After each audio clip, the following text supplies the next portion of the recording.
Guys welcome back. Devesh Mishra के साथ आपके बीच हाजिर हो चुका हूँ 69,000 शिक्षक भर्ती के साथ। चलिए शुरुआत करते हैं। 5,000 शिक्षकों की भर्ती जो है बहुत जल्द आने वाली है। जूनियर हाई स्कूल की भर्ती है, जानते हैं बहुत बड़ी खबर है, जिसमें आपको देखना है कि प्रधानाध्यापक के कितने पद हैं जबकि सहायक अध्यापक के कितने पद हैं, और इनका वेतन जानते हैं शायद LT ग्रेड के वेतनमान के बराबर होगा, आई थिंक, जहाँ तक मुझे मालूम है। तो 5,000 शिक्षकों की भर्ती जूनियर हाई स्कूल में बहुत जल्द आने वाली है। मुझे उम्मीद है किसी भी समय किसी भी वक्त आ सकता है, क्योंकि रिक्त पद बहुत ज़्यादा खाली हैं जो पढ़ाई से बहुत सुचारू ढंग से नहीं चल पा रही है, इसीलिए सरकार को देना अति आवश्यक हो चुका है। चलिए, हरीश साल्वे जब उपस्थित हुए थे, ऐसा लगा कि वास्तव में सही पूछा जाए इनकी वकालत यहाँ नहीं दूसरे देशों में हो चुकी है। उन्होंने कई बातें बहुत बेहतरीन तरीके से डिलीवर की, जो अब तक मैं चिल्लाते आया हूँ, मैं हमेशा से कहते आया हूँ। यहाँ झगड़ा किस बात के लिए हो रही है? सोच लीजिए, 60-65 के लिए हो रही है, ज़्यादा पासिंग मार्क के लिए हो रही है। वही बात हरीश साल्वे सर कहते हैं, यहाँ झगड़ा इस बात के लिए हो रही है कि रियासत में मिले शिक्षक के पद, जो अब तक शिक्षामित्र रियासत में लगभग 20-25 साल से शिक्षक के पद पर आसीन थे, बाद में समायोजन रद्द हुआ, वो फिर से चाहते हैं कि शिक्षक के पद पे उन्हें समायोजन किया जाए। जो रियासत में मिला है उसे लाना चाहते हैं क्या? और वो भी किस पद को लेकर? शिक्षक के पद को लेकर। सोच लीजिए, झगड़ा किस बात को लेकर हो रही है। किसी को चिंता ही नहीं है बच्चों की शिक्षा को लेकर, जबकि उनका ये मौलिक अधिकार है। सोच लीजिए।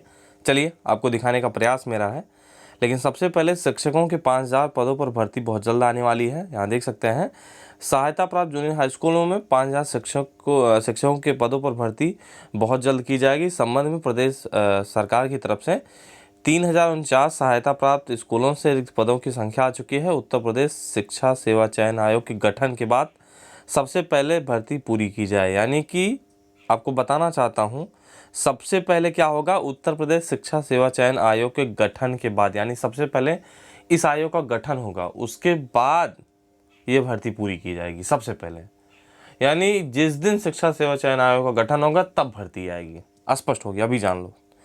इसमें 1,065 पद हेडमास्टर के हैं, ये सबसे बड़ी बात है, और 4,006 पद जो है सहायक अध्यापकों के हैं, और 721 पद लिपिक के हैं, यानी कि चतुर्थ श्रेणी के।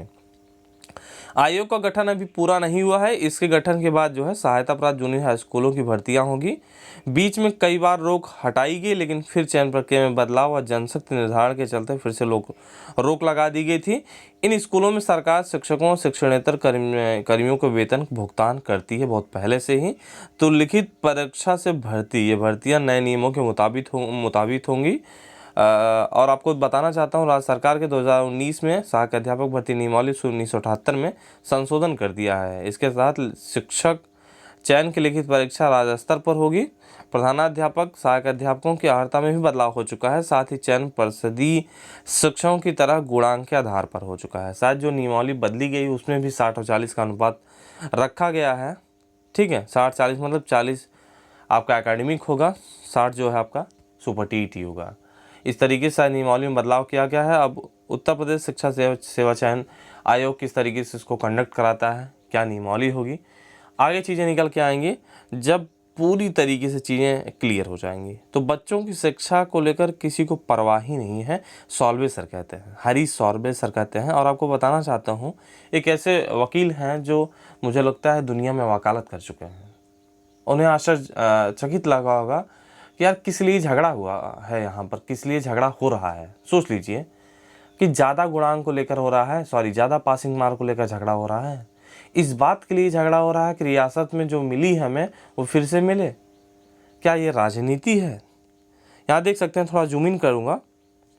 सुप्रीम कोर्ट के वरिष्ठ वकील हरीश साल्वे ने कहा कि यह दुखद बात है कि यहाँ बहस इस बात को लेकर सीमित है कि रियासत पाकर शिक्षक पद हासिल किया जाए। सोच लीजिए, किसी को बच्चों की परवाह ही नहीं है। मुझे लगता है ये लाइन बहुत ज़्यादा इम्प्रेसिव है हमारे लिए, और सिर्फ जीत मालूम है किसकी होनी है, 60-65 की होनी है, नो डाउट। इसके अलावा कोई ऑप्शन ही नहीं बचता है, क्योंकि सीनियर वकील ही जानते हैं, ऑर्डर लिखवाते हैं। जज साहब ऑर्डर लिखते नहीं हैं, वकील लिखवाते हैं, उन्हीं के वक्तव्य के माध्यम से लिखे जाते हैं। आपको शायद ज्ञान होगा।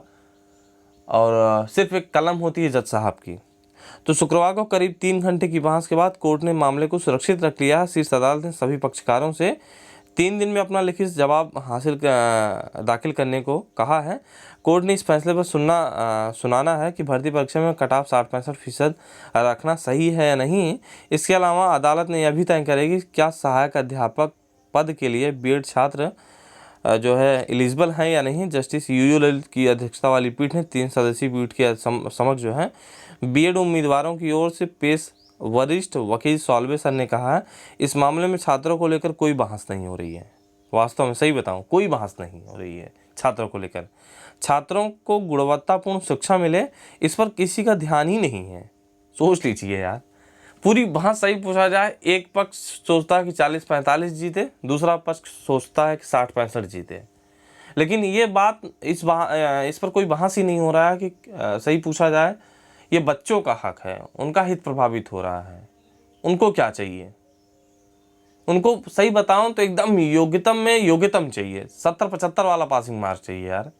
सोच लीजिए, उनके मौलिक अधिकारों की तो बात ही नहीं हो रही है।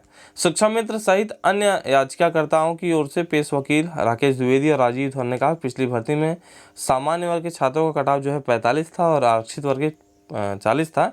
इस बार इसे बढ़ाकर 60-65% कर दिया गया। मुझे उम्मीद है सिर्फ और सिर्फ जानते हैं क्या होगा 60-65, इसके अलावा कुछ नहीं है। वहीं सीबीआई जांच की मांग को लेकर सुनवाई जो है आपको बताना चाहता हूँ 6 तारीख को हो चुका है। अब्दुल मोइन सर की बेंच के माध्यम से सुना गया है और आपको बताना चाहता हूँ सरकार की तरफ से एक बार फिर ये दलील दिया गया है कि महाधिवक्ता साहब उपस्थित नहीं है। श्रीमान एक और हमें डेट दे दीजिए, अगली डेट में महाधिवक्ता साहब उपस्थित होंगे, वही अपना पक्ष रखेंगे। कटाव बढ़ाना गलत नहीं है, सरकार ने इस बात को कल कहा था।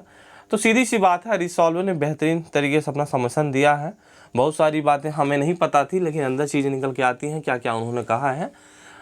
बाकी के लिए जब ऑर्डर आएगा शायद आपको समझ में आ जाएगा। एक बात और बता दूँ, चलते हैं, बाय बाय।